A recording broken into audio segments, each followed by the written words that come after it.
morning, everyone, and welcome to another remote version of our council meetings. Welcome to the Christchurch City Council. Could I invite James Daniels, Councillor James Daniels, to give a karakia timatanga in order to welcome us to this meeting today.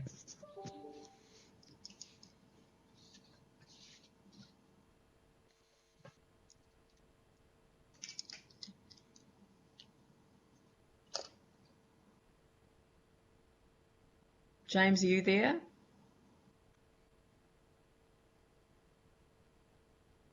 Is he unmuted? This time, men were on the journey. Kia ora tātou. Thank you. Aroha mai. Kia ora tātou. Tēnā koutou. He mihi whakatimata mō te hui whakahirahira.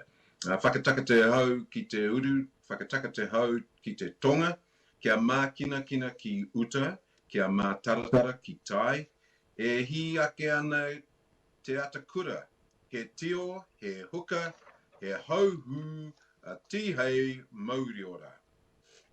Kia ora. Thank you very much. We have no apologies from today's meeting, and we have some declarations of interest. Joe, would you like to just confirm those, please? Councillors Goff and Templeton for public excluded item 9, Councillor Coker for item 7, and with regard to public excluded item number 10, the board directorships and of the CCHL directors and Councillor Turner and Councillor Chen for their involvement on trusts included in that item. Thank you very much. We have supplementary reports, so I'll move that they be received and considered at the council meeting today. Do I have a seconder for that? Yes. Second. Sorry, I can't see who. Jimmy Chen. Jimmy Chen, sorry. And I just wanted to debate that, if possible. Thank you. Yes, Yanni? Oh, yeah, cool. Yeah, I appreciate we're in extraordinary times, but I can't accept these late supplementary reports. I don't think that the urgency of delaying them for a week and giving us time to properly consider them outweighs the need to put them on at short notice. So I won't support these late supplementary reports. I think we should take on board what the Ombudsman's report showed around transparency, and we need to be much more deliberate in terms of adding things at the last minute when there's only an urgent necessity, not just for the sake of convenience. Are there any others that wish to comment on this? Well, I'll comment, and that is to simply say that the Waste Management and Minimisation Plan Review, as you will know from having read the paper, that this must be done now. It cannot wait. It is something that should have been able to be brought to Council earlier, but wasn't in a position to do so. This is simply a technical decision to meet the obligations that staff have been working on very hard behind the scenes in order to get this matter across the line. It is simply a technical requirement that we sign it off by a particular date, and in order to allow the council staff to get on with the very good work that they're doing around the waste management and minimisation plan, they have to go through a technical sign-off from the council. So this work has been largely agreed, and as I say, it was down to the last elements of it, and we haven't signed it off. So that's why I believe that it meets all of the requirements of the Ombudsman's legislation. The additional item that goes into the public excluded items, I understand the concerns that the members raising, but there is no decision in here that we have to make a decision today. What it says is that the reports will be received and considered at the council meeting. This is a matter that councillors have been briefed on.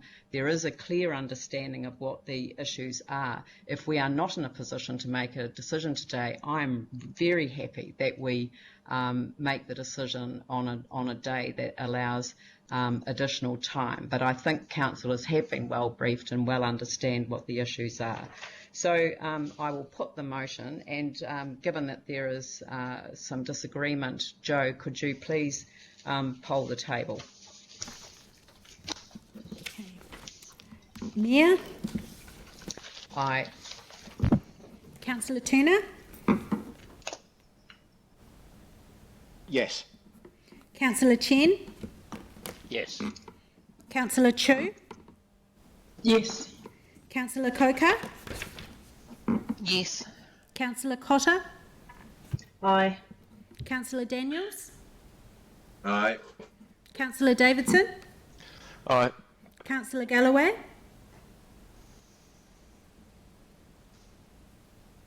Aye. Councillor Goff? Yes. Councillor Johansson? No. Councillor Kewen? Yes. Councillor McDonald? Yes. Councillor Major? Yes. Councillor McClellan? Aye. Councillor Scandrett? Yes. Councillor Templeton? Aye. That's 16 votes for and 1 against. Well, that I declare carried. Thank you very much. The next item on the agenda, the next item on the agenda is deputations by appointment, and we have written deputations that have been received and circulated to councillors in relation to the item number 4, the Perth Street proposed no stopping. And I'm sorry, Joe, could I seek your advice in relation to the process for this part of the item? Am I able to deal with them together, or? At this stage, the council's asked to receive them, so you can all just receive them. Staff will be on available for the next item and will be able to respond to questions on matters raised in the deputations if we're just able to state the names of the people that have provided them for the council record. Right. Okay. Do we want to move a resolution that they be received?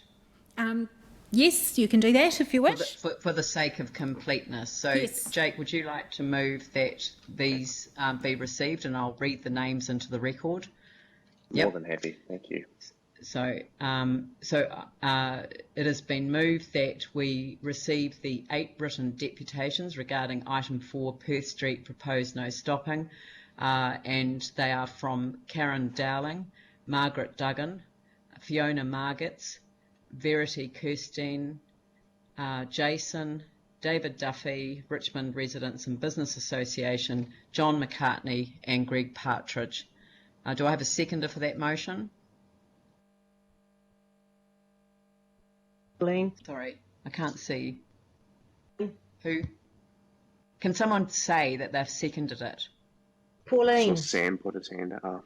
Oh, Pauline, thank you. That was the one I heard. So I'll put that motion. All those in favour say aye. Aye. Aye. No. That's carried. And we'll move on to Perth Street proposed no. And I want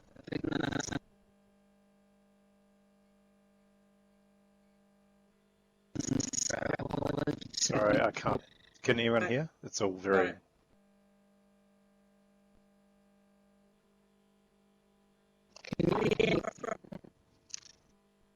And there's an issue with this.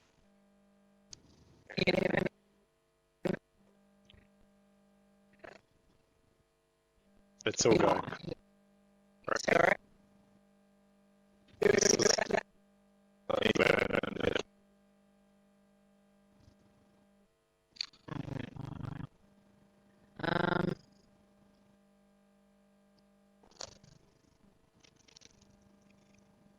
is it possible where I must no. It can't be a coincidence that everyone's go as once. Yeah.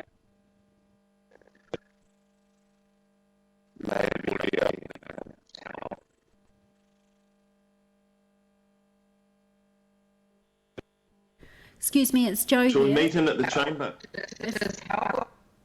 If members who are having trouble would just try turning their videos off for a moment.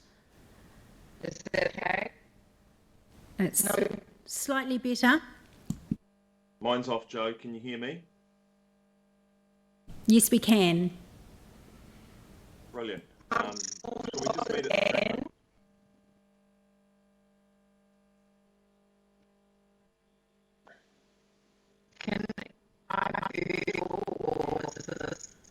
It's Jo here again. It's only some members that we seem to be having problems with.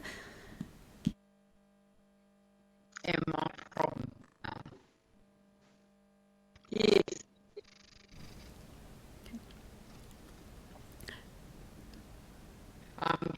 We'll just take a brief pause in the live streaming.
welcome back, and I do apologise for that slight disruption. We're all taking on these challenges of technology and the things that they throw at us from time to time. But thank you for resuming with us this morning as we consider item number 4 on our agenda, which is the Perth Street item, and I'm just desperately picking up pieces of paper looking for the name of the item, but it is the Perth Street proposed no stopping. And when I was disrupted by technology, I was just in the process of beginning an apology to the residents of this area of Avalon Street and Perth Street. They have been engaged in a series of discussions over a long period of time, and I acknowledge both the election period and then subsequently time frames, and then ultimately into the COVID-19 situation when the matter should have gone back to the community board for deputations and a decision. So we do apologise. Sometimes things get caught up in processes. I was wanting to send this back to the community board to set up a remote process like this one in order to make the decision, but I was persuaded that people knew that this was going to come to council, and delaying it further just seemed to delay the issue for the community. We've all had a really good look at the submissions. We've had a really good look at the paper and the advice, and I think on that basis, and I should say that I know this area very well. My mum used to live in Avalon Street, just around the corner from Perth Street, so I know this area. I know the challenges of the area, and there is further work that I think the community board can do by looking at the whole environment for traffic, and do we want some speed limits that actually reflect the narrowness of the streets and that whole neighbourhood area. So I think the community board can do some good work in that area, but we're going to help it along, and I think, Jake, you're going to move option 2.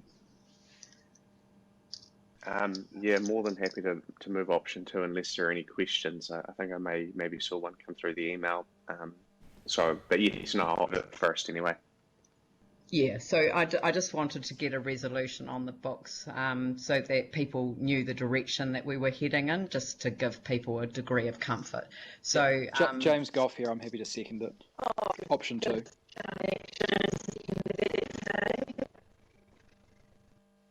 Sorry, Pauline's sounding like a Dalek. It's impossible to understand what she's saying. Sorry. So we've got some questions. So hang on. All I was saying was happy to second option 2 if you require a seconder. Yeah, no, that's fine. Sorry, I'm just trying to find. I can't see all the questions. Just a minute. Right, Mike Davidson. Thank you. I've just got a few questions, and I actually have no issue with what's been moved. I guess it's a bit around the process, and I guess the main question is, why did we actually consult on an option, which is option 2, that's actually against or not consistent with council policy? I think that, well, I can't answer for the council staff. Just the timing, all of this policy went through last year, and I don't know when the time frames came up. I actually think that the community itself was the driver of it. Sometimes we can become rigidly focused on the policy that we've set, absent the very special conditions that exist in particular environments. Is staff here to answer these questions? Because actually, I think it's an important question. Staff, who's taking us through this one? Is Stephen online? He should be online to answer any questions. Are you there, Stephen? I am, yeah. Hello. Can everybody hear me okay? Yep. Yep. So when we do these type of projects, we like to put our best foot forward, which is the best technical solution, which we believe is option 1, which is conforming to our suburban parking policy. However, option 2 is still a viable option. It's not something we would normally it's not something we would put forward as our best option, but it's still an acceptable option, and there's no massive disbenefits from it really. It's not as good as the first option, but the second option, from our point of view, is still acceptable and it'll still work. Oh, yeah, and I think you're right. It has stemmed from the community. Option 2 is supported by Fens as well, who have raised issues with the street, and they support it more than option 1. Yeah, I guess my point is the fact that obviously the policies regarding streets less than 7 metres, so this is going to be a common factor on all streets less than 7 metres, and so we've created a policy that actually is going to be pretty much against community feedback most times. So I'm not too sure why we would have done that when we sort of should have known this would be an outcome. It's always going to be an outcome that actually we've created something that most times the community will not want. And surely when we create the policy, we must have consulted with Fens about actually how fire engines can travel down streets if you have parking on alternate sides of the road. It just seems to me there's an issue with the policy to actually get to this point. If I can just respond to that, in some instances, having parking on both sides of the street is preferred by community members, because it means people can park outside their properties on their side of the street. So it isn't always favoured to have parking just on one side. I said quite often it is favoured to have it on both sides of the street, and it also creates a slower speed environment by creating more side friction, which can lead to a more sort of friendly environment in a neighbourhood. So it's not always as clean cut as most of the community would choose one option above the other. I think it is specific to the local environment. Yeah, I guess it's just when you look at the policy, I would have thought it'd be better to go out with the one option which is consistent with our policy. Otherwise, then our policy should be adopted to show actually there's 2 potential options for roads that have widths less than 7 metres. And I guess because when we look at a lot of the submissions, most of them are coming in saying actually having parking on alternate sides of the streets is going to cause a bit of a slalom effect, and it will create boy races going down there speeding. Whereas the other side was that actually creating parking on one side actually makes cars go down there a lot faster because there's a straight route. So I guess one of the questions is there evidence to show which one is actually more safer for the community? I think purely from a road safety point of view, having it on both sides of the street in a neighbourhood style environment is better. You don't tend to get boy races going down streets where there's staggered parking as much for pleasure, because it wouldn't be a pleasant experience for them. Whereas having a long straight road with no side friction just makes it more comfortable for people to drive at speed, and therefore the average speed of the road is likely to increase. Okay. And I guess my last question's around the letter from Fens. When they originally obviously put their response in, was that from a community? Was it community originated and really sort of not quite correct? It was still looked like they were made to believe that the parking was going to be on both sides of the street unrestricted instead of, I guess, alternating.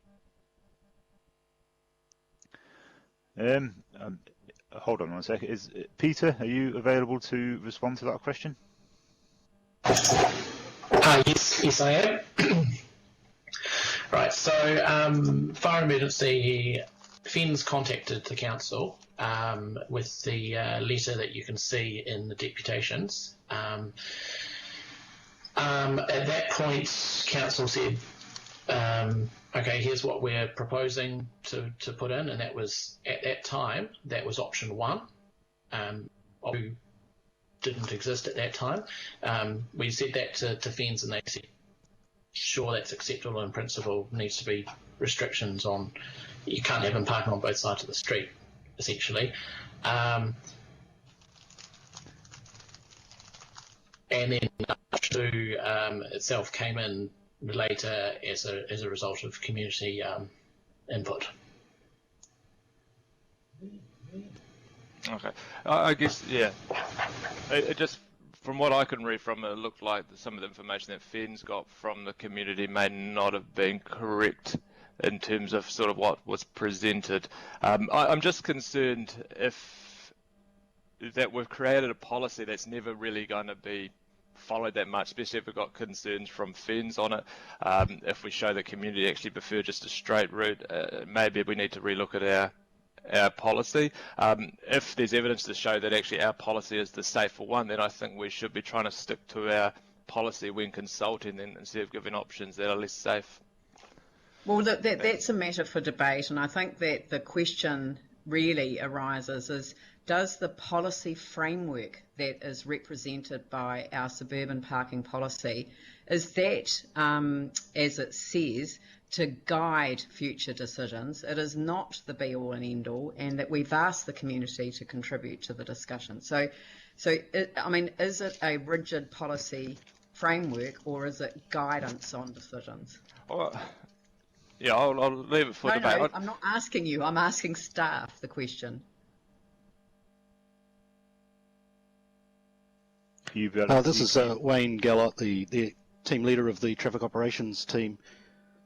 I would suggest that the policy is providing an adequate framework in this instance, and it is being followed, or in the general framework of that policy, this option, both options in fact. The slight deviation of option 2 to have it on one side as opposed to staggered is not significant in this instance, I believe. Staff is still recommending option 1 as best practice for a number of reasons. However, they're not significant reasons to suggest that we couldn't support option 2 if council choose to go down that route. Thank you very much. Are there any other questions? Yes, Yeah, I just said 2. I also have Yanni? one, Leanne. Yanni and Tim. Oh, And thanks. I've got questions as well. Just, I did email around as well. Just sorry, I'm wanted not coping with managing both, so I'll open up. I just wanted to check with the submission from I think it was John and Christine McCartney, and I just wanted to see what changes staff have, if they've considered the submission and what changes they've made or have ruled out based on it. This was in the written deputations that we've received around parking outside 27 Perth Street, opposite 24 Perth Street.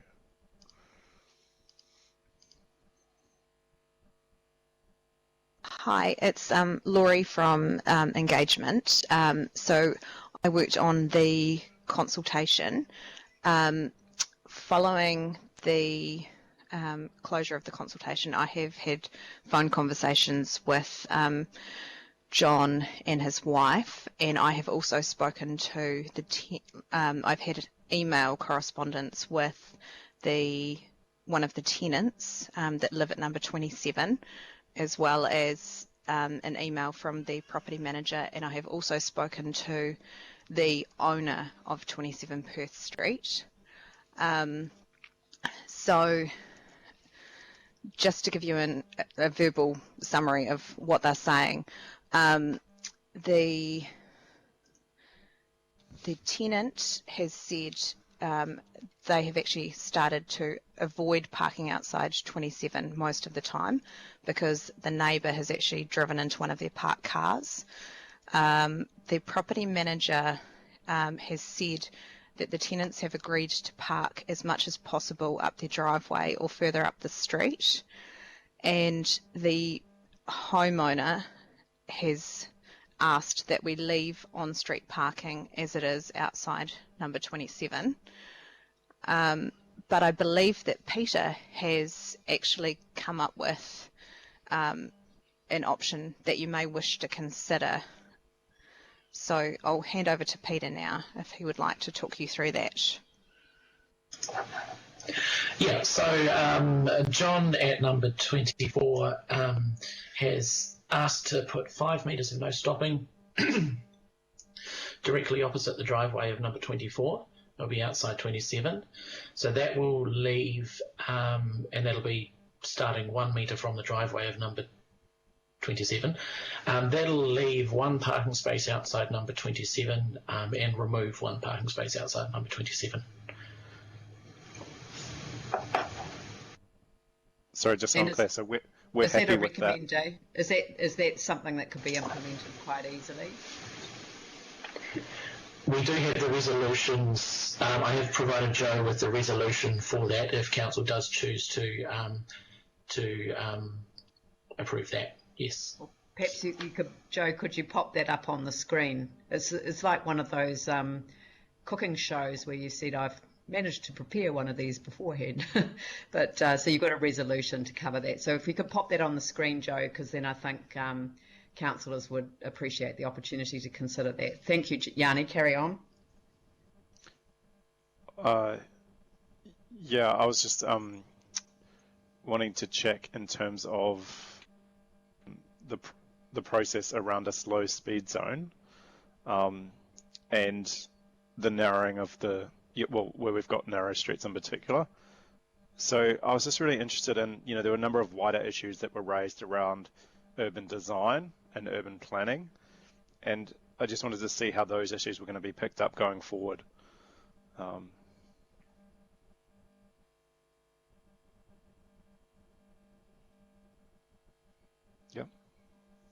So I think this is Steve Wright here, so I think with those issues there, we'd probably look to engage with the community board once things hopefully return to a sense of normality in the future, and to work with the community board on those type of issues.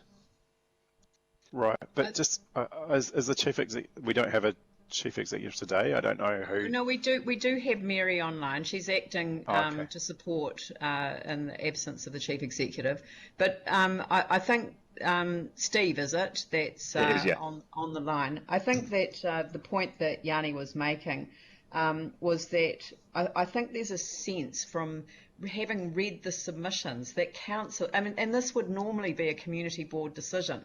So, but because we're making the decision today to facilitate things moving on, I think there would be a sense of, can we get this on the community board agenda to look at other options for this area, including the speed limit? Because I think, as I said before, I know the area very well, and it does seem that a combined effort of a new speed limit, which is enforceable, it does give people a sense of empowerment over what's happening in their street. That we should get that in front of the community board so that they can do a proper assessment of it with you guys. Yeah, I think probably the wider issues too were around resource consenting and proper traffic assessment. So we did have a process underway to audit. I'm not going to open up to a full discussion on the trials and tribulations of the Resource Management Act and resource consenting obligations. So, but if we could just at least get this issue into a state where it's not dealt with over a significant period of time, but we can get it back on the community board agenda when they reconvene. So, Steve, are you able to help us out with that? That'll be no problem at all. I'm happy to accept 37 and 38, which takes care of both Yanni's and the reporting back to the community board, if Jamie is as well. Oh, great. Let's have a look. Jamie, are you happy with that? Yep, fine by me. Yeah, and does that give, sorry, I can't read that. So does that give them the opportunity to? Does that give them the option of then looking at future options for the area? Staff report back to the community board regarding additional measure addressing the matters raised in the submission relating to the speed area. Yeah, great. Okay, good. Sorry, if I could just finish the question that I had for staff, which was in the submissions or the deputations that we've received. Yeah, it is in order. If you look at Verity Kirstein's submission and you go down to her bullet point parking has been made worse than last year as a result of the inappropriately sized housing developments. We do have a process underway as council to audit our resource consenting. We were supposed to get, I think, several resource consents peer reviewed or looked at to give residents confidence that we are doing proper assessments. And I just thought, in terms of a response, it would be good just to highlight that that process is underway and just get a bit of an update about how that's tracking, and possibly one of these developments might be one to put into that process to give residents, a greater comfort of how we're doing these assessments. Yeah, that was all. Thanks. I'm just very keen that we get this matter dealt with and take that one to the process itself. So it's not really relevant to this submission or this particular paper that we're deciding today. But your comments are noted, and I'll discuss those with the Chief Executive. Tim? Thank you. A couple of questions. First one is, I was unclear, and it's a very straightforward answer. Did council initiate the discussion with FENZ, or did FENZ come to council? Irrelevant of who the residents. Peter, is that something you can respond to? Yeah, FENZ contacted council initially, and yeah. So as Mike pointed out earlier, this is a 7 metre wide street. What is our policy with double checking with emergency services with regards to roads of 7 metres or less? Because I know there was an issue on Raupaki when I was actually there with the residents, the fire engine could not physically get up past the vehicle. So what is the process there? What's the policy there?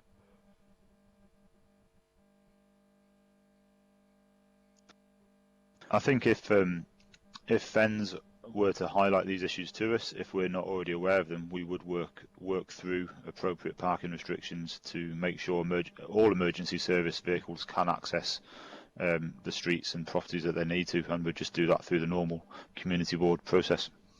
But surely if we're talking about policies, and we do have this policy which seems to be in opposition to the residents who we all work for. Sorry, can I just interrupt again? Staff said before that yes. This is compliant with our policy. It isn't their preferred option.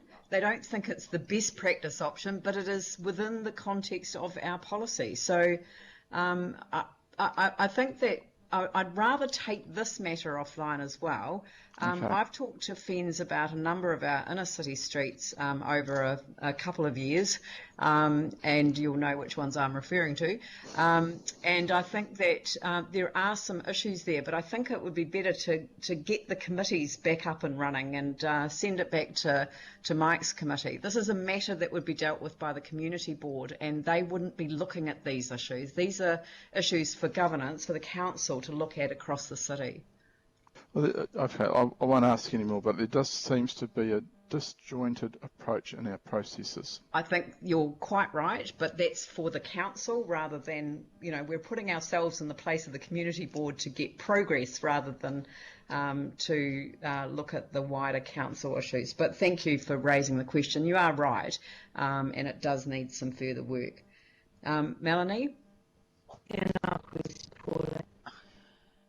I wanted to know if there's currently been recent reports of antisocial behaviour, because like in terms of cars speeding down Perth Street. So I just wasn't sure if we're getting that at the moment or not.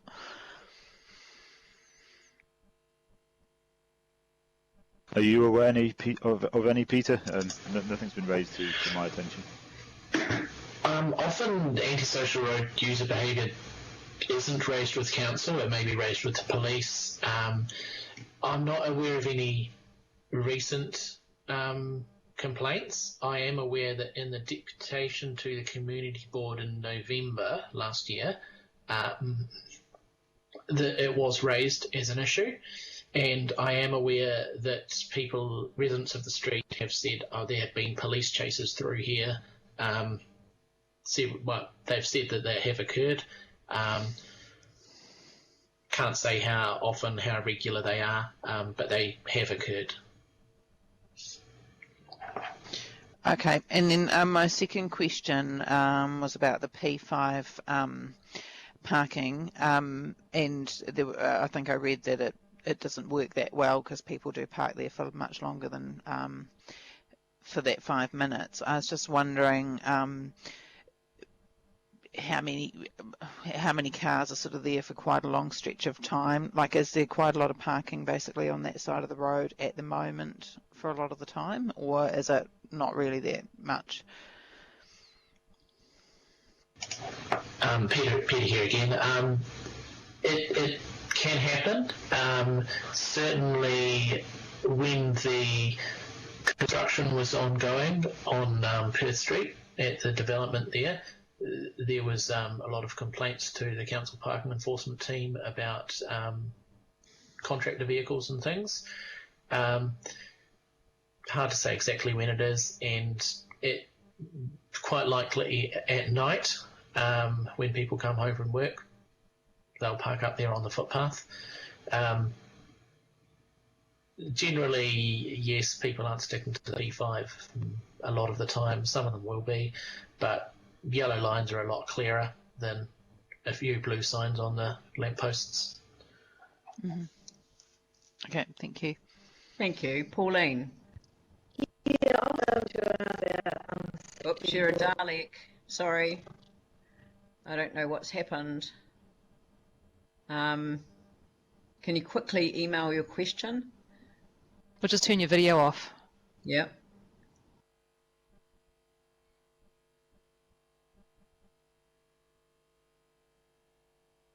Can you try without your video, Pauline? Can you hear me now? Yes, that's better. Oh, great. Far away. I was going to ask with safety for crossing the street. So I would sort of cars come both. Sorry, we're losing you, Pauline. Sorry.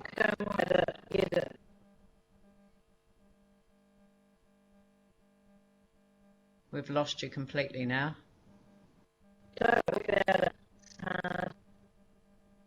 No, I'm sorry. Your voice is not transmitting.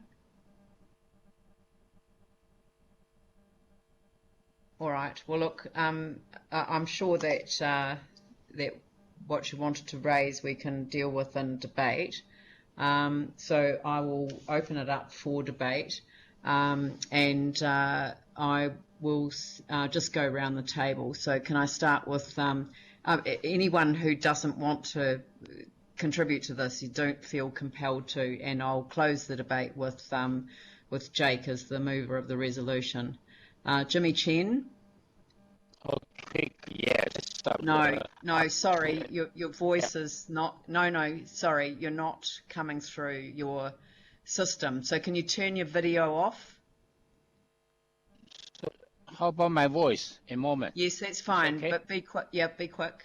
Before we lose you. I support option 2 and also support feedback to the community board for further the options, because actually this is a community board issue because due to the COVID-19 this pandemic lockdown, and particular based on our questions and staff replies, still compliant with those our policy, and also majority, at least two-thirds of the consultation submitted support option 2 rather than option 1, because to listen to the people and community most crucial and important. So I support those option 2 and the feedback to the community board. Thank you. Lovely. Thank you. Catherine Chu. Look, this is an absolute no-brainer. I'll be supporting option 2, which is the option that's been supported by FENZ and the majority of the residents. Thank you. Thank you. Melanie Coker. I usually tend to side with the technicals from the traffic staff, mainly because I think that, and I understand where residents are coming from, but I think they may find that there may be more speeding cars down their street. So I do, at this second, support option 1. I might change it by the end of the debate. We'll see. Thank you. Pauline Cotter. Can you hear me? Yes. Oh, great. I will be supporting option 2, and in the absence of an answer that I had, I'm going to assume that I think that the counterbalance to having parking on both sides and having the east side free, some people think it may cause speeding. However, I think it's going to have one side free will make it a lot safer in crossing that street, and I know there's a lot of children around that area, so there are upsides to that. I think the amenity is really important. People in that area have suffered with a lot of in-building going on there, so they've really pointed out the aesthetics will be much more pleasing. I personally think OPEX might be cheaper too, to have the lines just clearly down one side, and I think enforcement will also be a lot easier, and I can see that if you could park on both sides, you only need one person doing something wrong and you've got a blockage there, and to enforce that would be quite tricky. So I'll be supporting option 2. Thank you. Thank you. James Daniels. Kia ora. I'll be supporting option 2 and also supporting a short shout out to the community. Apologies for how long this has taken. Thank you. Mike Davidson. Thank you. I'll be supporting option 2. We went out with that as a possible option, and we've the community have told us that's the option they would like, and I think it'd be wrong to go against that. I do have a slight issue with the process that we're following. In my opinion, reading through the whole policy, it is not consistent with the policy. I'm concerned about information from FINS that they would support something that was against our policy. I thought that would have been sorted out when we actually created the policy right at the get-go, so I'd like to see what actually happened around that. I am very concerned, though, actually, the potential that this is a less safe environment than the alternate parking, and I think there may be a slight issue that we don't have a road safety policy. I think policies are actually quite important, especially when we put delegations down to community board, that actually community boards do follow, and consultations as well, do follow our policies, because we have them for certain reasons, and that's to create a better outcomes for both communities and the cities. And there's reasons why, you know, we do things certain ways, because they're backed by evidence. So I will support this because we actually put it as an option, but I do have concern around it. Thank you. Anne Galloway. I'll be supporting option 2. Thank you. James Goff. Yeah, thanks. I'll just say that policy provides a framework for decision making, and what that is best practice guidance when all things remain equal. But I think the reality is not all issues that we consider are equal, and this is the reason why councils and councillors exist. So we cross-reference advice and policy with community consultation where appropriate, along with our own judgment and experience, and then from there we reach a decision. So for me, I think with all of those things considered, that we've got to a pretty good outcome. We've factored the advice, we've listened to the community, and that won't always perfectly align with policy, our decisions, and I think that that's fine, and today's a good example of it. So I'm very happy with option 2, hence why I seconded it. Thank you. Jana Johansson. Yeah, I support option 2, and I'm glad we've added a wee amendment to respond to one of the deputations. I think I'm really supportive of responding to FINS. I think it's really good practice that we get their view recorded in writing, so I want to commend whoever's done that. That's a really good thing in terms of a document. And just to say, you know, I was fortunate enough to go to a return of a fire engine to Ferrymead around the Ballantyne's fire, and when you read all through the commission of investigation into those things, you can see that things like urban design can play a part in either mitigating the risk or actually enhancing the risk. And I think in this case, it's really clear that option 2 is the one that tries to mitigate the risk of emergency services, and that's why I'm strongly supportive of it. I do think the wider issue around how we do traffic assessments and enable development in these small streets does need to be looked at, but I accept that that's part of a different process. Thank you. Thank you. Aaron Kewen.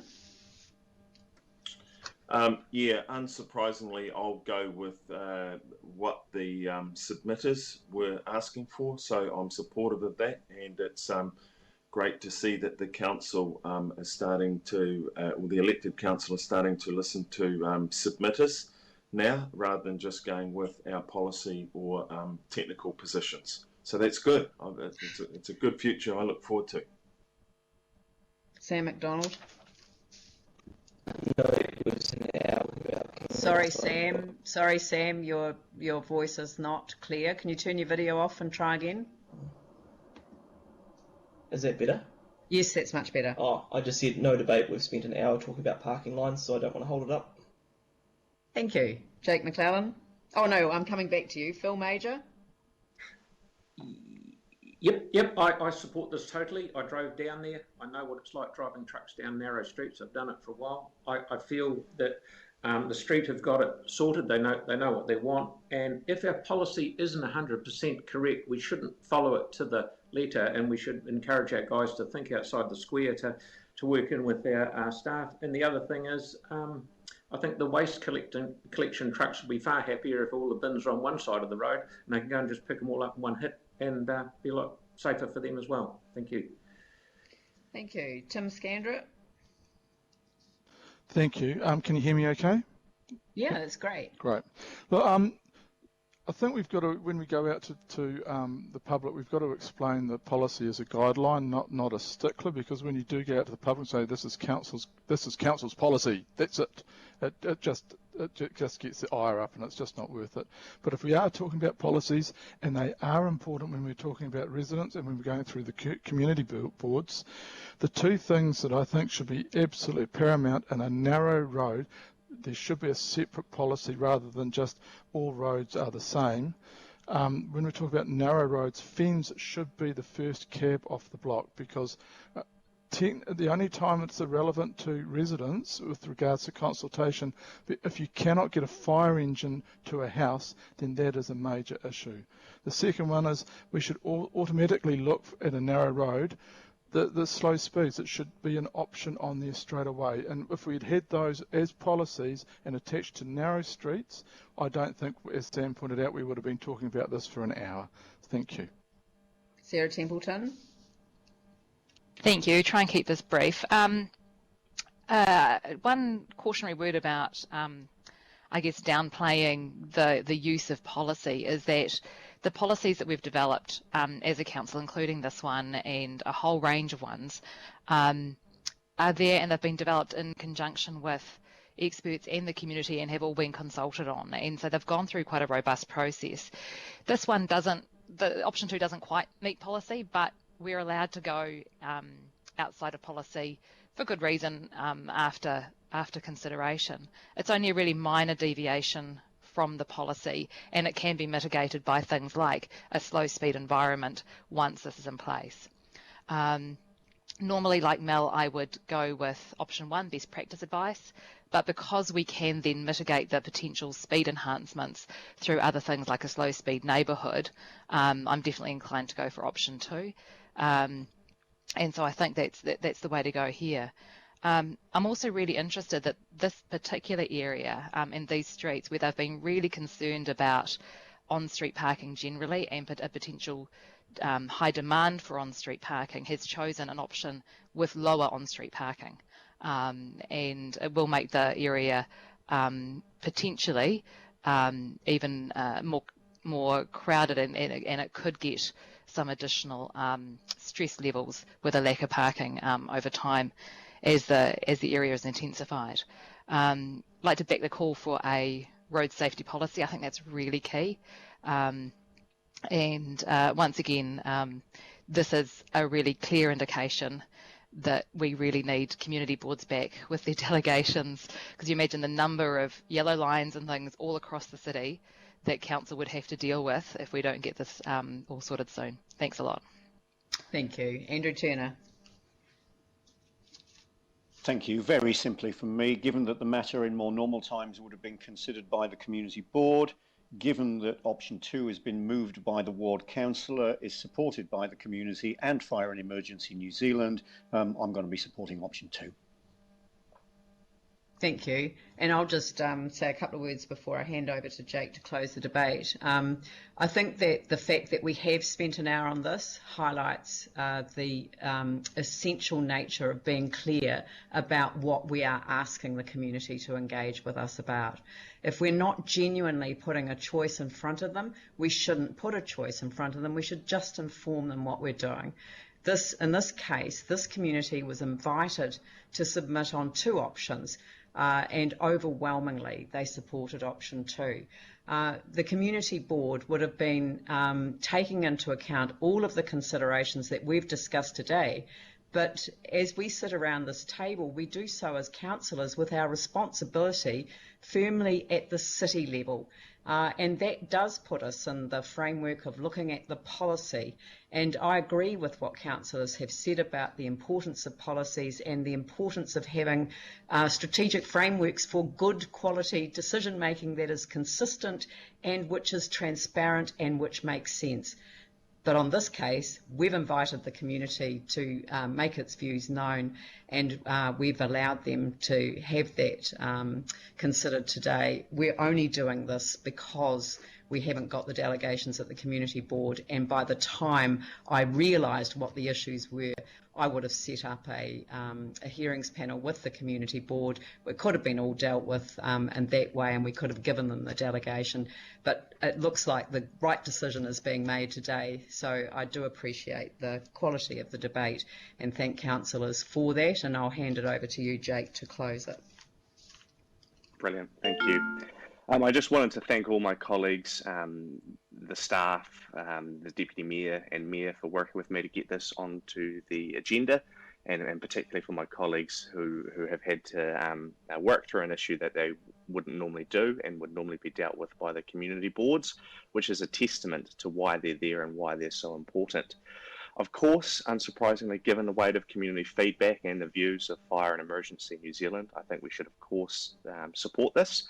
We need to take a common sense approach and appreciate that choice isn't a big deal, and we don't need to rubber stamp all staff recommendations and blindly follow policy, especially when the difference is immaterial. And I really want to thank staff for explaining that really, really well today. I also wanted to pick up on a point Pauline made about visual amenity. This area has lost a lot of that, and this option does provide better visual amenity. That isn't to say that that is at the cost of the best option.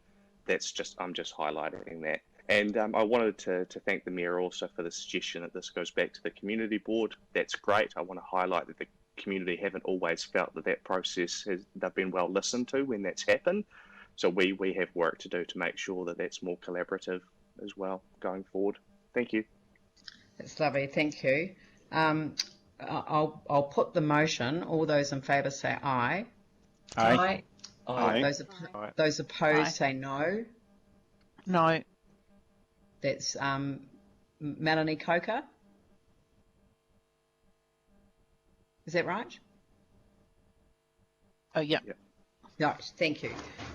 So that's carried. Look, thank you very much, and thank you to the Perth Street residents and Avalon Street residents that might have been tuned in. That matter is now dealt with and stands referred back to your community board with this decision having been made by the council.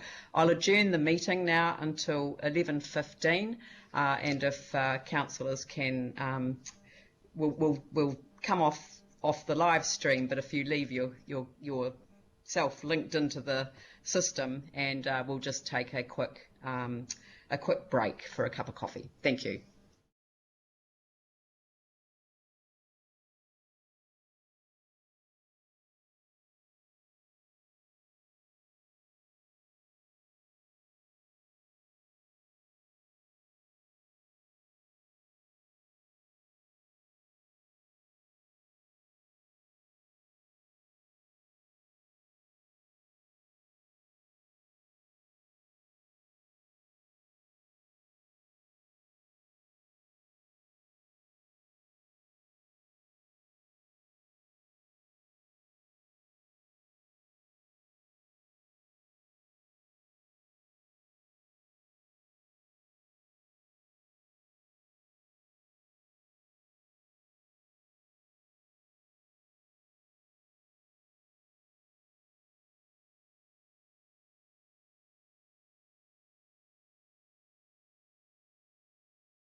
Thank you, and welcome back, everyone. We've now moved to item 5 on the council agenda for today, and we have the update by the COVID-19 Incident Management Team Lead, who is Mary Richardson. Mary, I'd like to hand over to you, please. Great, thank you very much. I'm just going to update on 2 matters today. One is the advice that you sought regarding council meetings in Alert 3, and 2 is just the update report on what happened, what we did during Alert Level 4. So just an update on that. So I'll start off with the advice around council meetings. Council asked, queried about holding formal council meetings. We queried this nationally and with the local government response unit, and the response we received was that the local government response unit advised that under Alert 3 council meetings are to be held remotely. So that's their advice. Also noted that the CDHB have advised that the Canterbury District Health Board meetings will continue to be virtual until at least Alert Level 2. So I know the difficulties we are experiencing often with remote meetings, but at the moment the advice coming nationally and regionally is to stay with remote meetings until Alert Level 2. So that's that advice. And I'll just go on to the advice around the update on the response. You will see in the Big Tin Can, and you had an earlier briefing on this, is just a report that actually summarises what the council did over that alert period, Alert Level 4, and what we're continuing to do. The key issues, I won't go through that today just for reasonableness of time, but just highlighting that council, both at an operational and governance level, have been focused on providing services to support local residents, local businesses, to help the city to continue to function, to lessen the impact on economic hardship that people are facing, and actually actively support and prepare for recovery. So that's been the focus, both at an operational and governance level. The report attached highlights what we've done and are doing across 8 key theme areas. We will put this report live as requested by council on Tuesday, and also on our Facebook page as again requested by councillors on Thursday, so that it is publicly available and people are aware of what we've done. We are now in the process, we are in Alert Level 3, and that transition was very quick and smooth. We've stood up a number of our sites and a number of our maintenance work, and we are now preparing for Alert Level 2. So we are preparing to open all our facilities in Alert Level 2 and actually working to ensure that we meet all those health and safety requirements. So we will be able to report back on the details of that next week, but those plans are well underway. So if we change to Alert Level quickly, we would be able to move and transition into opening those facilities quite quickly. So that I'll leave it there just for this because of the time factor.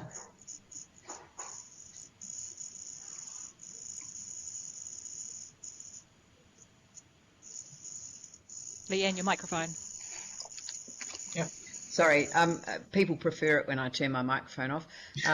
So I just had a quick question, and that was, and thank you very much for your report. It's great, and there'll be some more reporting next week. And I think you're putting something out to the councillors so they can share it on their social media, and it'll be on the council's social media as well, so that we can give people an up-to-date view of what we have done and what we plan to do as we go from Level 3 and hopefully soon thereafter to Level 2.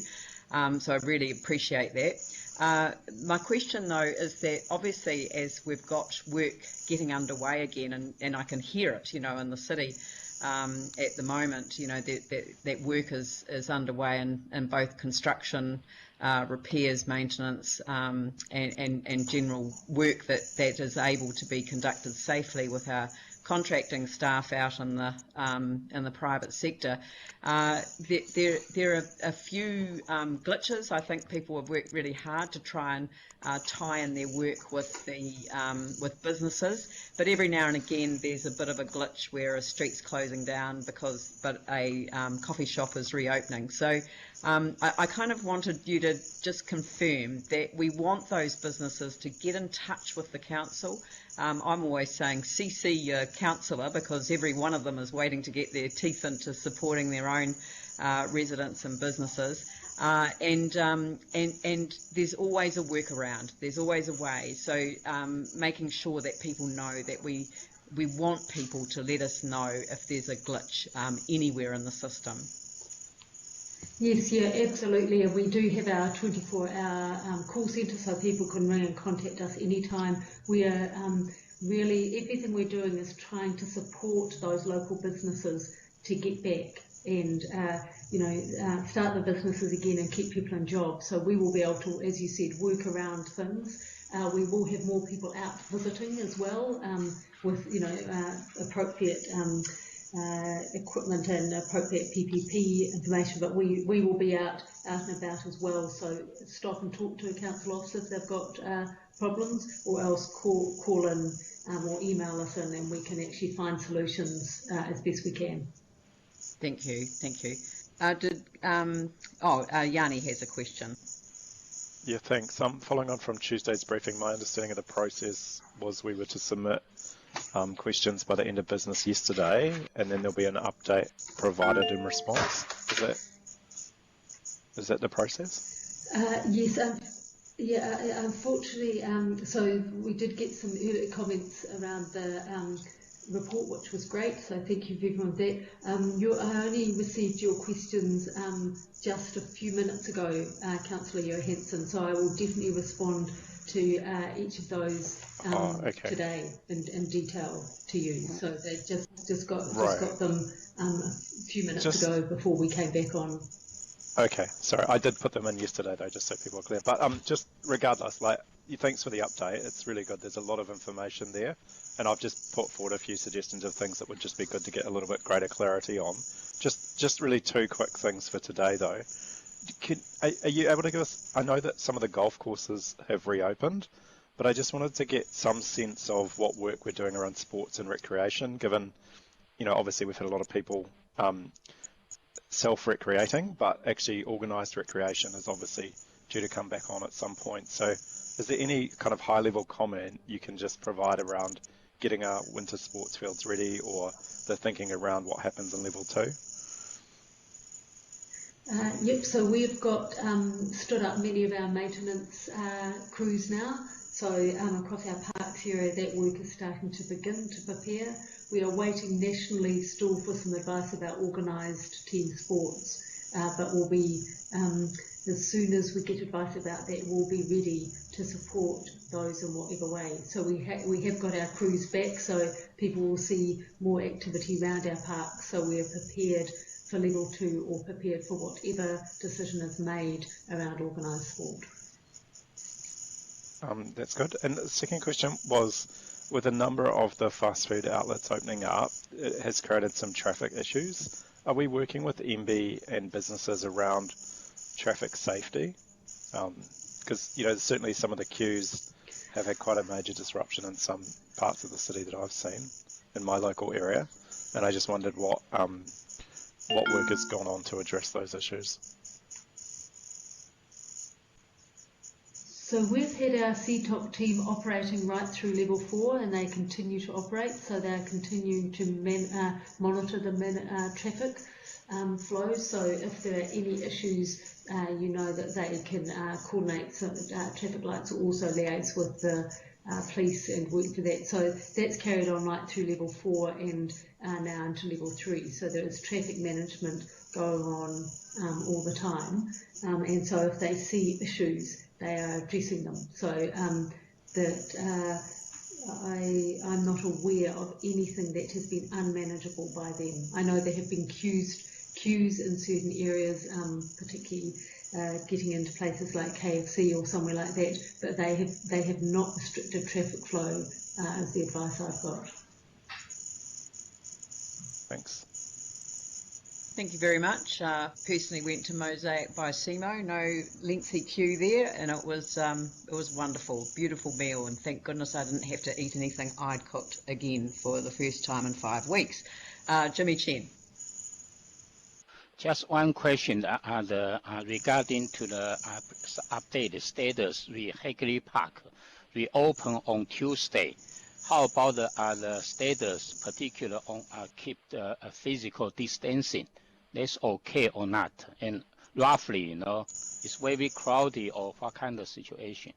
Are you talking about the Botanic Gardens? Because Hagley Park's been opened all the way through. Yeah, so... Botanic Garden, yes. Just want to know. Thank you. Yeah, so as the Mayor said, our parks, all our parks, including Hagley Park, have been open all the way through. We did reopen Botanic Gardens for level 3. We have people in there monitoring and advising people about social distance. We haven't had any need at this stage to do any additional fencing or control. So we have our staff in there just keeping an eye and monitoring that. We've had no problems to date. Okay, thank you. Could you can I just flick in there about the car parking? Because I think there's been a couple of areas where people have said, how come the council hasn't got their car parking open? But I'm assuming that that's about our inability to monitor car parking and the attraction of people to go travelling much further than they should be travelling under the tree. Is that right? Yes, that's again been a decision and directive out of the local government response unit that car parks around parks shouldn't be open. So, and that is for those reasons. It's just about stopping people moving. In level 2, we're hoping to reopen those car parks, but at this stage, we're keeping them closed based on the advice we've received. That's very helpful, thank you. It's going to help me answer a Twitter question that I had. Aaron? Yeah, hi Mary. Just had a question emailed through this morning actually around our public toilets. It was from someone that works from their car, so they're obviously out on the road quite a bit, and they need to access our public toilets and wondered when they would reopen. Do we have a date yet? And also the bores that are in parks where people can get non-chlorinated water.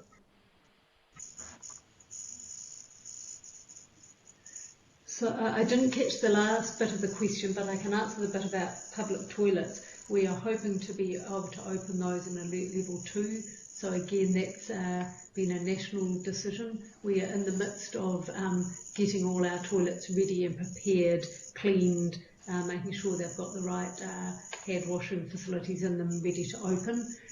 We do have some open which have been open for people who are bus drivers, truckies or what have you who are travelling. If your person's a traveller, please email me or send me the email and I can let them know which toilets are open for people such as that need, bus drivers, etc., truck drivers who need toilet stops. So if you email them, I can let them know which ones are open.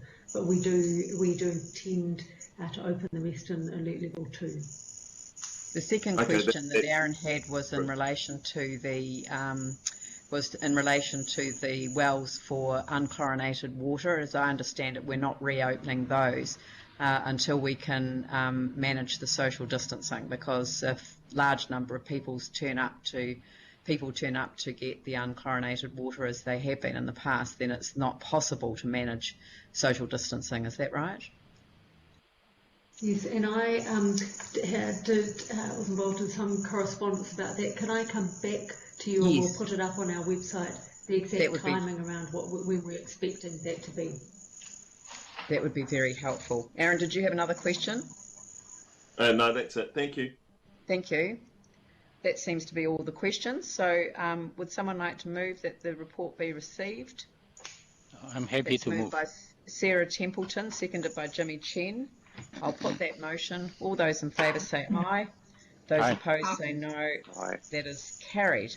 Thank you. And thank you very much, Mary. That's much appreciated. The next item on the agenda is item 6, amendments to RMA delegations, and we have Vivian Wilson, who's the Associate General Counsel for the Council. Vivian. Good one. I'll just do a brief explanation of the report, and then I've got other staff members available as well to answer any specific questions. So the report makes some changes to the RMA delegations, and these need to be approved by Council as the Act doesn't permit us to do sub-delegations, so that's why I always need to bring these ones to Council. There are 3 main categories of changes. So the first category is the changes to some of the planning provisions to reflect amendments to the Act that were made in 2017, and the fact that the management of the district plan has now been returned to the Council. So you might recall in 2017 we did make some amendments to the resource consent delegations, and that reflected those amendments then, but the district plan wasn't within our sphere at that point. We didn't feel we needed to change those delegations, so we're doing those, we're proposing those now. Another group is some changes have been made to improve the wording, so we're always sort of reviewing the delegations and checking that they're fit for purpose, and also some of the position titles change. So, for example, there's no longer a planning administration manager, so it's appropriate to take those delegations out. There's just a few delegations that we've changed where they should sit at a different level, so perhaps the head of level or a team leader level rather than the general manager level, so we've made those amendments. There's also a clarification of the RMA hearings panel wording to reflect where elected members are appointed.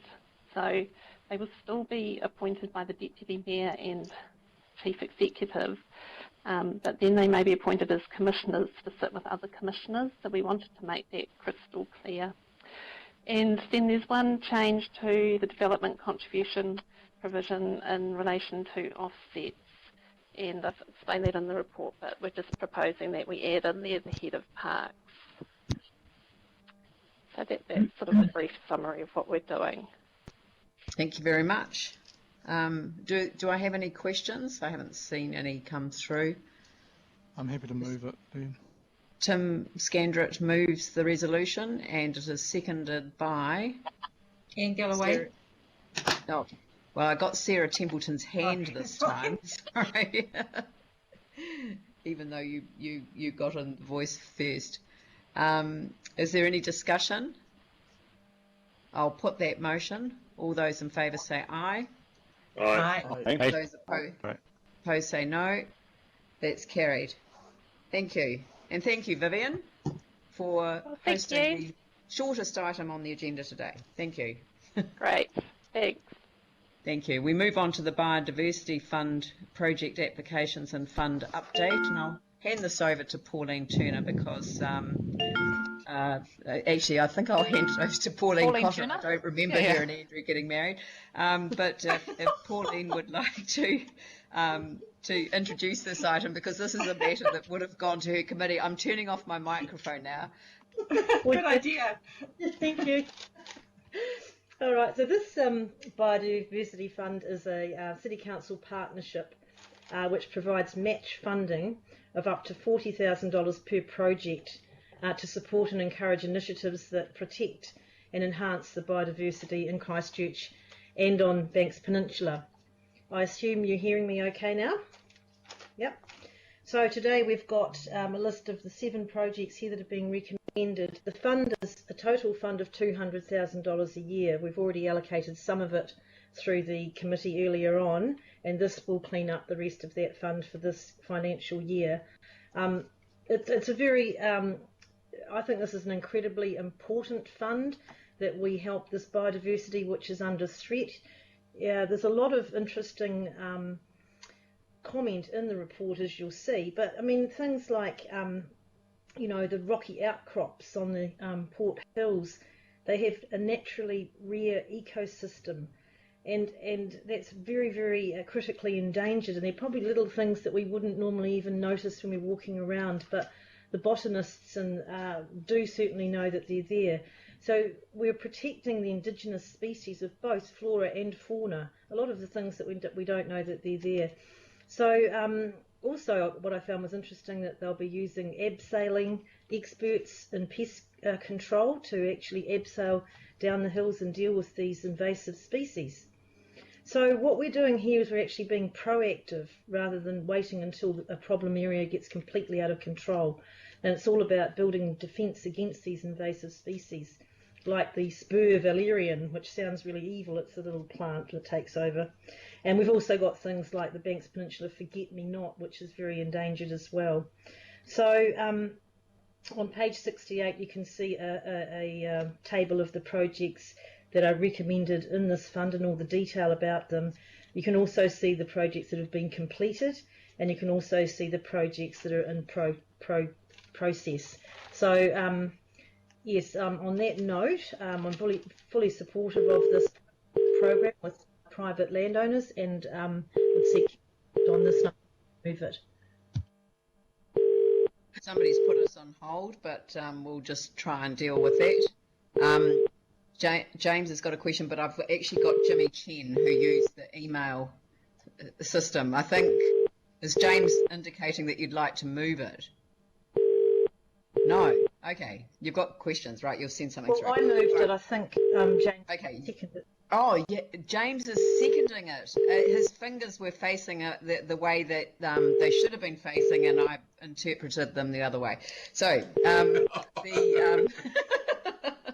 sorry. Okay, so Jimmy Chen, you have a question. Okay.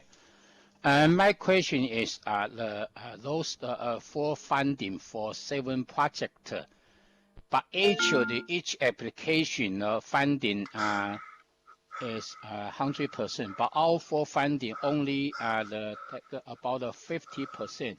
How about those 7 projects, whether they already got or received the other funding of the source of funding already or not yet?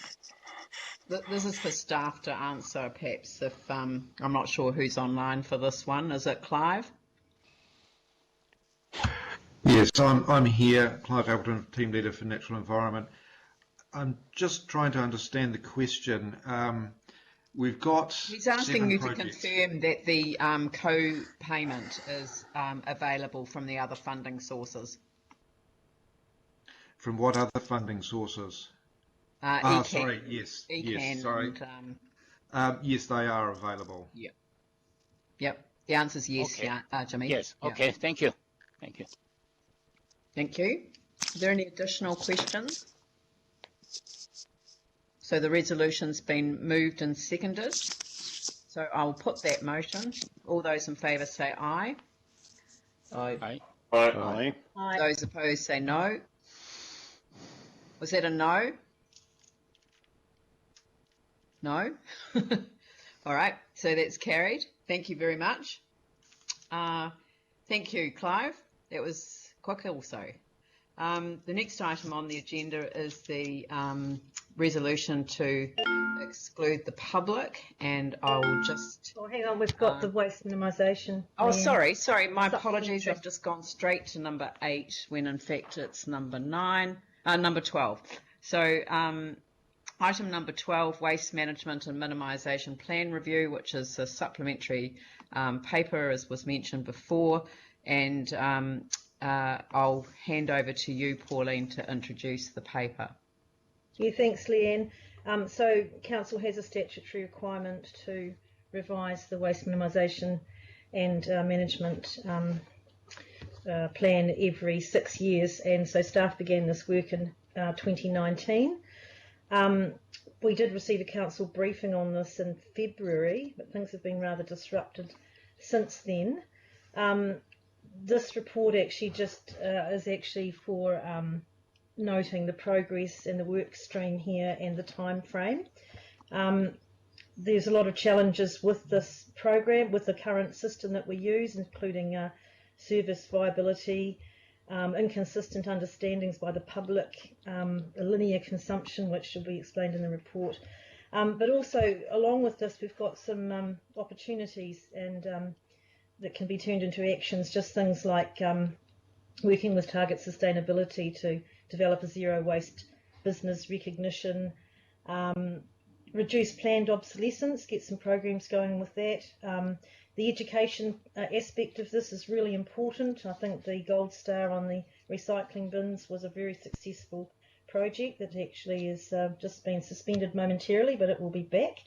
And also embracing new technologies, looking at onshore processing, working together in partnership with industry and community, reviewing opportunities for energy from waste technologies.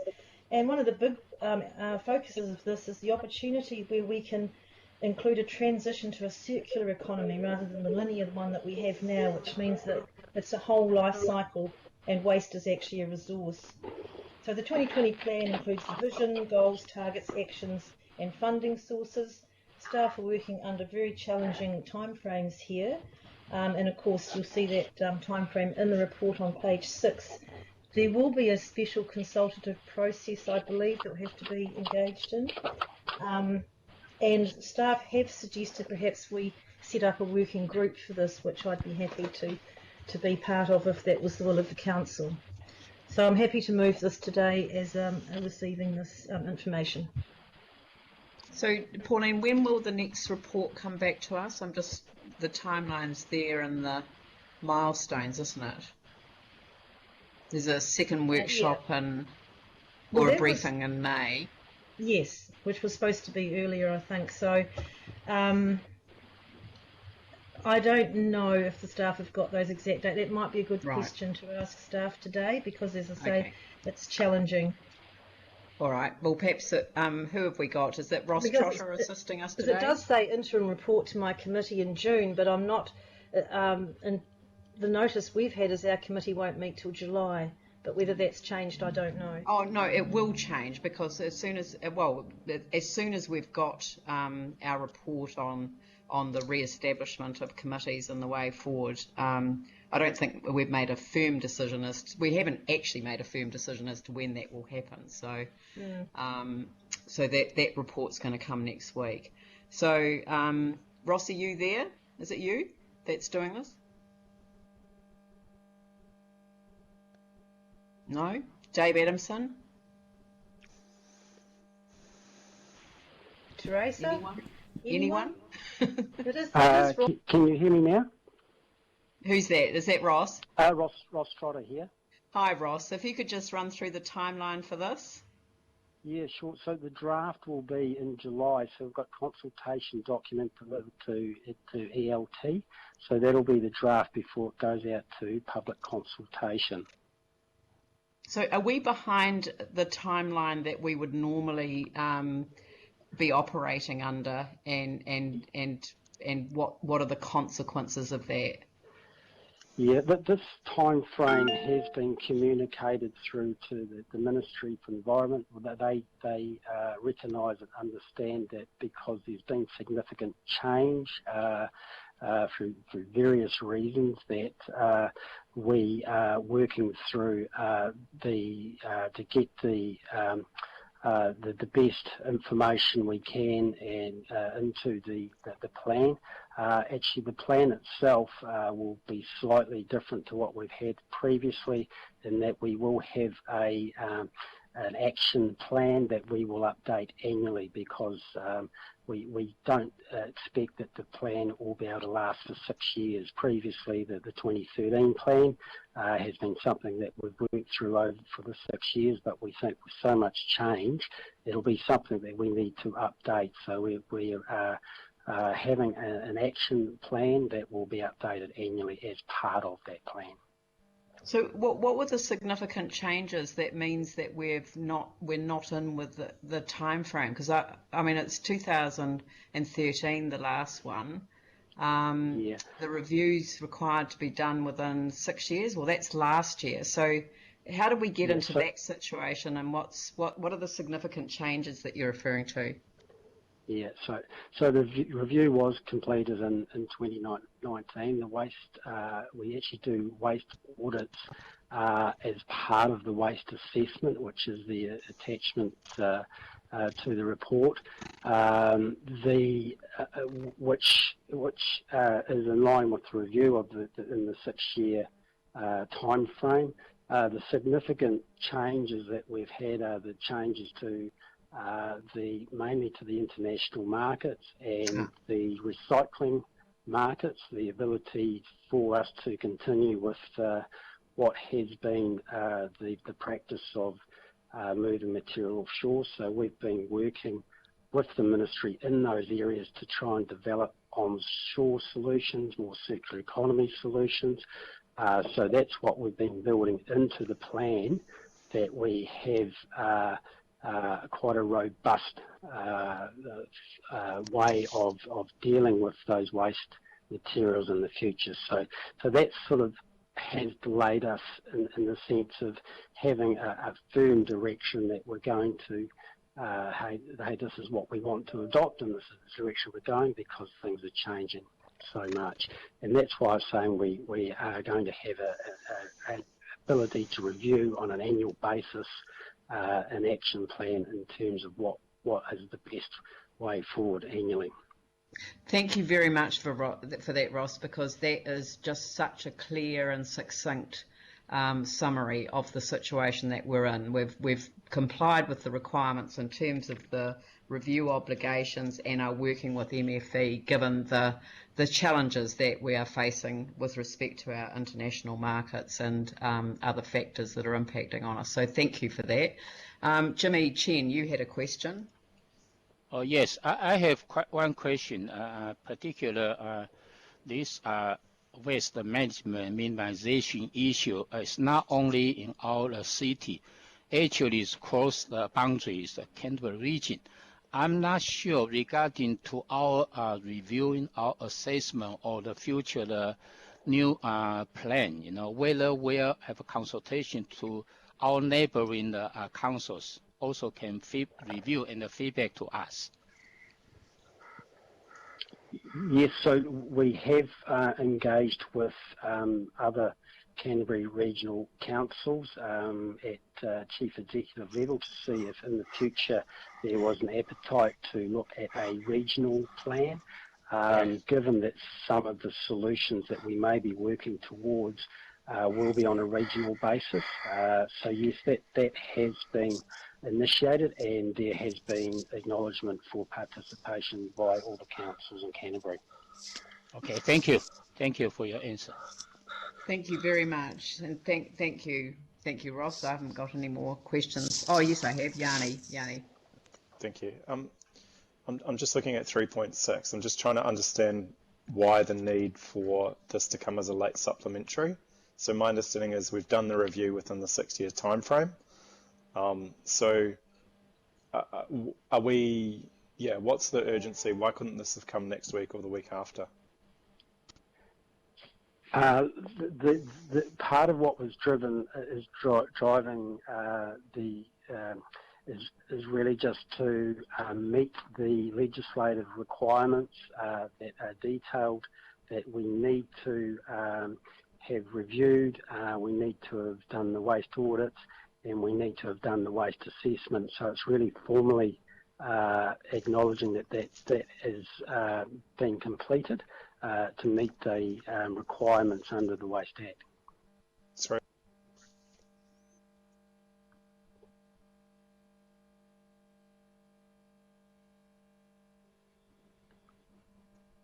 I'm sorry, when was that due under the Waste Act? When does this need to be done by?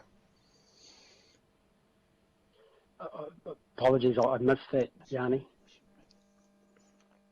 I was just trying to understand what is the legislative requirement date that we're working towards? We'd meet all the milestones required under the Act. So, and we've advised the Ministry of the time frame for completing the new plan. The Act requires that the review to be completed within 6 years, it doesn't really stipulate a time frame in having a new plan. So we met the review. We did it by the 11th of September 2019. So there's no urgency of this being on the council meeting agenda today, rather than next week or the week after.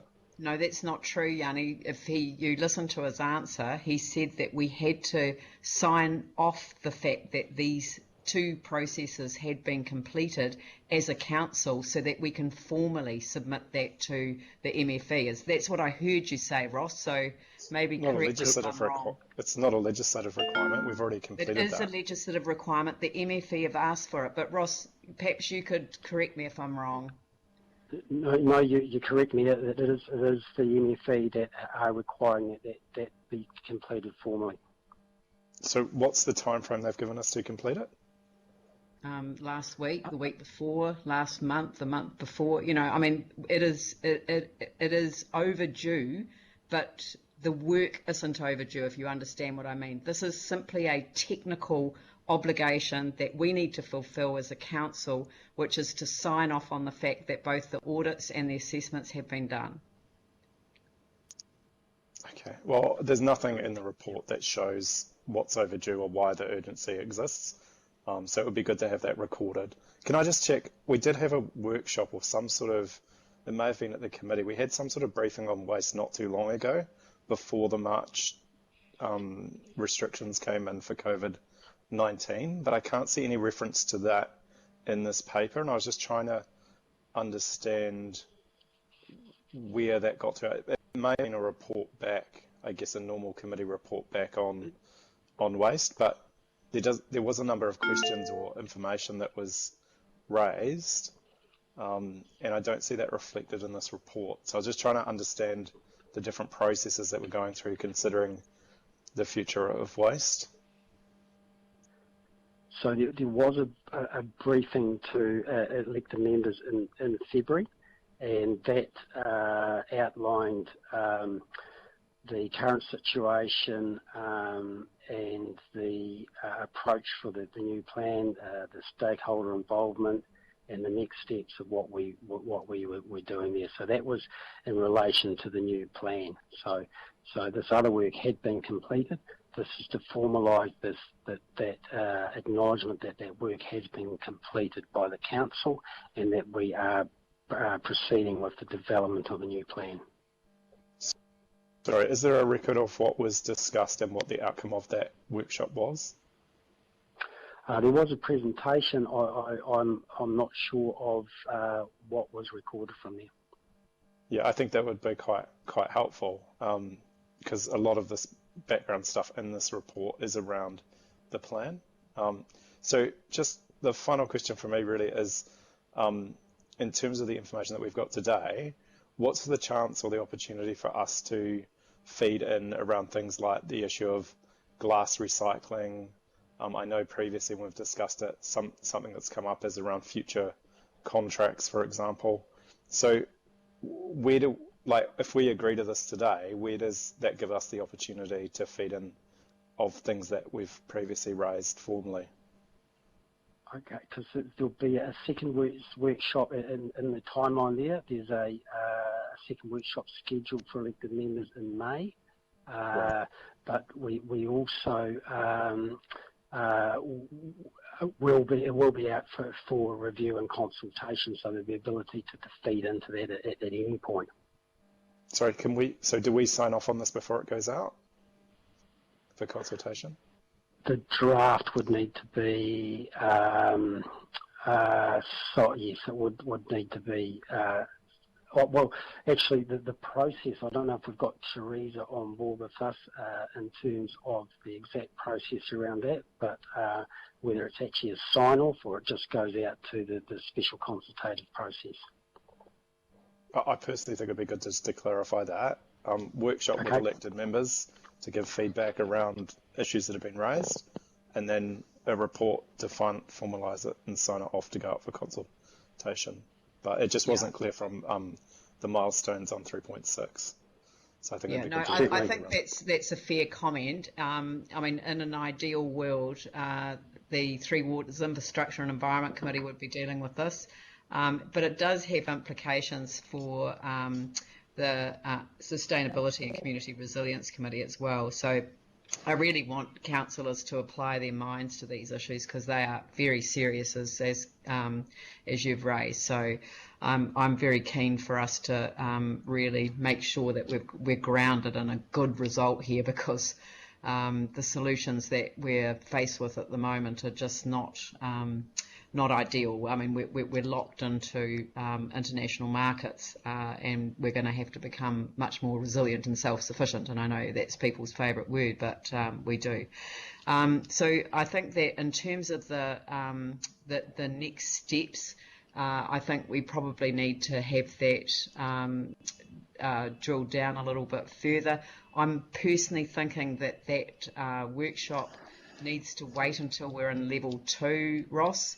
Okay. The reason is that we actually do need to sit down and nut this out, and doing so by way of a briefing on a conference call like this just isn't satisfactory. We do need to get in a room and thrash it out, and have the Pauline and the her team sort of take a bit of a lead in that space. So and also Sarah and the role that she's got. So if I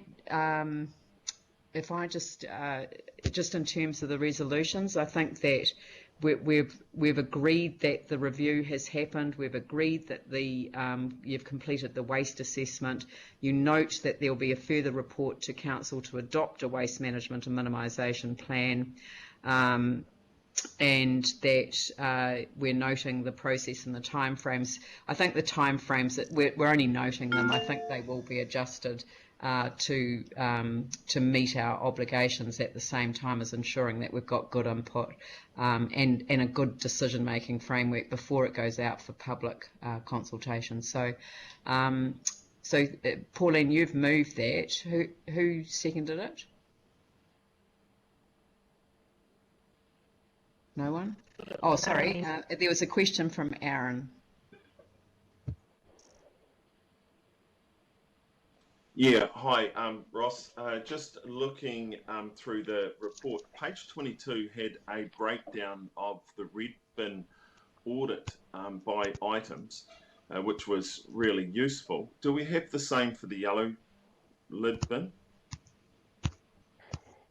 No, not for the purposes of this with the waste audits. We have the red bin, and then we also have what went directly into the transfer stations. The reason for that is to actually get the percentage breakdown of the types of waste that potentially we could be recovering. So the assumption is that the recycling has already been captured as being diverted from landfill. Okay, so then that brings me to my next question, that ever since we started recycling, the number has gone down every year. The graph on page 13 shows from 2010 to right through, it just keeps falling, the amount of recycling. Of that, how much is actually being recycled of what's going in the yellow bin? It would be really good to see a breakdown of numbers of actual recycling. Oh, look, I can answer that very simply. Up until COVID-19, everything that goes into the recycling bin as not contamination, and we do have a contamination level of between 6 to 10%. But every recycled item is actually processed and sold into various markets. Unfortunately, since COVID-19, the waste paper market which is unfortunately reliant on an international market, we don't have the access to those international ports at the moment. So we're not, okay, so that's paper out. Well, the other heavy one is glass. Yes. Who are we selling the glass to? That is, look, I'm not sure if there is a company purchasing it. I don't know if I'm able to mention the company. I don't know if it's a contract with EcoCentral, but there is a company that is purchasing all that glass. And is that being recycled? Because I got told it was being crushed up and just mixed with gravel and dumped under roads, which would not be the definition of recycling. That would be dumping. Yep, it's actually, you're right, it's used for base course and roading. So that is the purpose of that. I mean, I could go into the detail of why that contract has been established, but I don't know if this is the right appropriate forum. But it was previously going up to Auckland to be reprocessed, but it became uneconomic. But yeah, there's a bit of history around that. Oh, okay. Yeah, it'd be good to, when the Mayor says when we get in the room and thrash it out, if we can get all of those details at that point, because from feedback I've had from the public, their expectation is when they put glass in that bin, that it turns into another glass product, not get dumped under a road. The only saving there is it doesn't go all the way to Cape Valley, I think, is the only environmental payoff. Because there's, from every roading contractor I've spoke to, there's no beneficial reason for putting glass in gravel. It doesn't do anything. It's not like it makes the gravel more special or something. Yeah, Can I just jump in there and say that James and I have got a meeting with staff next week to talk about this.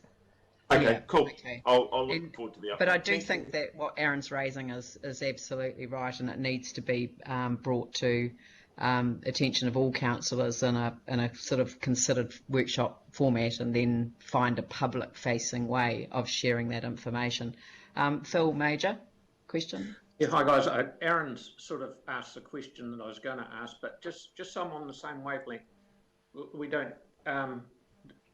Putting this through today has no difference on what we do with this workshop next week. We can really drill into it and come up with ideas on how we can move glass somewhere else or get paper cleaner and stuff. This what we're voting on today has nothing to do with. No, it's a technical report that enables us to comply with a legal requirement of MFE. Okay, so we can get into it with Pauline and James next week or whenever it is. Well, it won't be next week, but it'll be. They're having a workshop. They're having a discussion next week with staff, and I think that's going to help set up the workshop. But I do think we need to get in a room. I just don't think that we need to do it this way, because I think it's unsatisfactory from everyone's perspective. So I've got this moved. Is there a seconder for it? Sarah Templeton. So that's been moved and seconded. So I'll put the motion. All those in favour say aye. Aye. Aye. Those opposed say no. That's carried. Thank you very much. I'll just abstain. I don't agree with this being on the agenda today, so I'll just abstain. Okay, no, and that's fair enough. You raised that before. So abstention recorded for Councillor Johansson. Thank you. And I'll move that we exclude the members of the public for the reasons as set out on the agenda. Sorry, I do like to actually highlight what they are, and I'll just open up the relevant council paper. Sorry, I seem to have... Lee, and it's Sam here. I'm happy to second it too. Thank you. The first one is appointment to council-controlled organisation for the protection of privacy of natural persons, and once negotiations with the successful candidate have been completed and the appointment confirmed and any necessary redactions have been made, then that will be released. The process for managing feedback on draft statements of intent for City Holdings and other council-controlled organisations. And that's just to protect the commercial operation of the council and its subsidiaries, and they will be released once the annual report of the council has been released. And the next one is the additional item on the agenda, which is Redbus Limited, and again it's to protect the CCHL and Redbus's commercial positions, and that will be released upon completion of any transaction arising from that. So it's been moved and seconded. To speak to this. Yeah, I'm just about to get there. So Yanni. Oh, thank you. I won't support these going into PX. I've understand that previously we have had statements of intent in public, even in draft form. Other councils around New Zealand have them in draft form in public. I don't believe under item 9 either that there's justification for that whole report being put into PX. I certainly think aspects of it could have been separated out. And as for Red Bus, I totally am opposed to that being done in secret. In public excluded. I just don't think it's right that it's added a late supplementary and then going into PX. So I won't be supporting these today. Thank you. Thank you. I've already commented on the fact that we don't have to make a decision today if we're not in a position to do so. So I'll put that motion. All those in favour say aye. Aye. Aye. Those opposed say no. No. Can I just have my vote recorded? Okay, who's saying no? Yanni? Melanie. Melanie. Yanni Johansson, Melanie Coker. Thank you very much. Through you, Mayor, just confirming that you've also adopted the resolution that Paul Munro of Christchurch City Holdings remain? Sorry, yes, so that he remained for those resolutions. Sorry, I normally refer to those, but I was referring to two separate pieces of paper. Apologies. Thank you. All right, so that's